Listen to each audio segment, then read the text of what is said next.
নমস্কার বন্ধুরা, আপনারা সবাই দেখছেন সরকারি সংবাদ ইউটিউব চ্যানেল। বন্ধুরা, আপনাদের বাড়িতে যদি কোনো বেকার ছেলে বা বেকার মেয়ে থেকে থাকে, বা যদি এমন কেউ থাকে যে কিনা সরকারি চাকরি করতে চায়, তাহলে কিন্তু আপনাদের জন্য একটা বিরাট বড় সুখবর রয়েছে। হ্যাঁ বন্ধুরা, যেমনটা আমরা ভালো মতোই জানি যে পশ্চিমবঙ্গের বিধানসভা ভোটের আগে কিন্তু মমতা সরকারই বলুন বা মোদী সরকারই বলুন, দুজনেই কিন্তু অনেকগুলি প্রকল্পের কথা বলেছিলেন যে আমরা জিতলে এটা এটা এটা করব। তো বন্ধুরা, যেমনটা আমরা জানি যে মমতা সরকার ভোটে জেতার পর কিন্তু অনেকগুলি প্রকল্প শুরু করেছেন।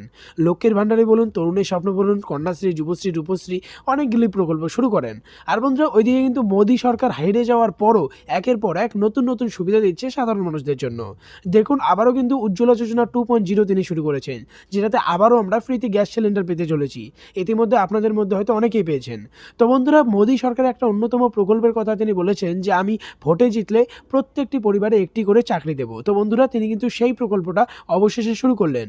হ্যাঁ বন্ধুরা, তো দেখুন এই বিষয়ে এখানে হেডলাইনে বড় বড় করে বলা হয়েছে যে এইমাত্র মোদিজি বিরাট বড় ঘোষণা করলেন। সারা দেশ জুড়ে আনুষ্ঠানিকভাবে শুরু হতে চলেছে এক পরিবার এক চাকরি প্রকল্প। এবার মোদিজি প্রতিটি পরিবারের একটা সদস্যকে একটা করে চাকরি দেবে। কিভাবে আবেদন করবেন আপনি, কি কি যোগ্যতা থাকতে হবে, অফলাইন না অনলাইনে আবেদন করতে হবে, বেতন কতটা দেওয়া হবে, এই সব কিছু কিন্তু আপনাদের এক এক করে আমি বুঝিয়ে দেবো। তো অবশ্যই কিন্তু ভিডিওটাকে একদম শেষ পর্যন্ত দেখবেন।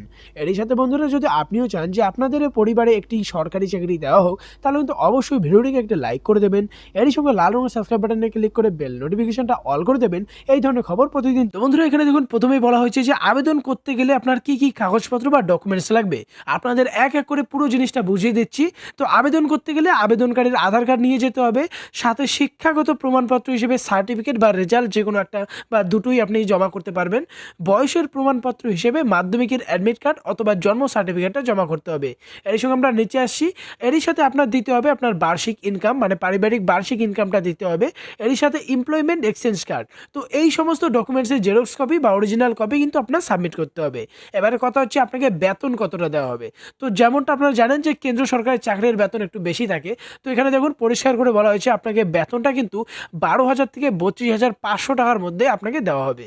তো এখানে দেখুন আরও বলা হয়েছে যে সাধারণত সরকারি চাকরির ক্ষেত্রে যে বয়সের সময়সীমা থাকে, এক্ষেত্রেও সেটাই প্রযোজ্য থাকবে। তবে এসসি এসটি ওবিসি ক্যাটাগরির যদি আপনি হয়ে থাকেন, সেক্ষেত্রে আপনারা 3 বছরের ছাড় পাবেন, আর এসসি এসটির জন্য 5 বছরের আপনি ছাড় পেয়ে যাবেন। তো এবার আমরা নিচে চলে আসি। নিচে দেখুন পরিষ্কার করে বলা হয়েছে যে শিক্ষাগত যোগ্যতা কত থাকলে আপনি এই চাকরিটা পাবেন। দেখুন বলা হয়েছে যে সর্বনিম্ন অষ্টম শ্রেণী, মানে আপনাকে কমপক্ষে ক্লাস 8-এর পাস হতে হবে। আর সর্বাধিক যদি উচ্চ মাধ্যমিক পাস থাকে, তাহলে আপনারা খুব সহজে আবেদন করতে পারবেন। তার উপরেও যদি আপনার কোনো যোগ্যতা থাকে শিক্ষাগত, সেক্ষেত্রেও কিন্তু আপনারা সহজেই চাকরিটা পেয়ে যাবেন। আর দেখুন বলা হয়েছে যে আবেদনের প্রক্রিয়াটা কী আছে, মানে কিভাবে আবেদন করবেন। দেখুন বলা হয়েছে যে এক পরিবার এক চাকরি প্রকল্প সবাই অনলাইনে আবেদন করতে পারবে। শিক্ষাগত যোগ্যতা অনুযায়ী চাকরির পদে প্রকারভেদ থাকবে।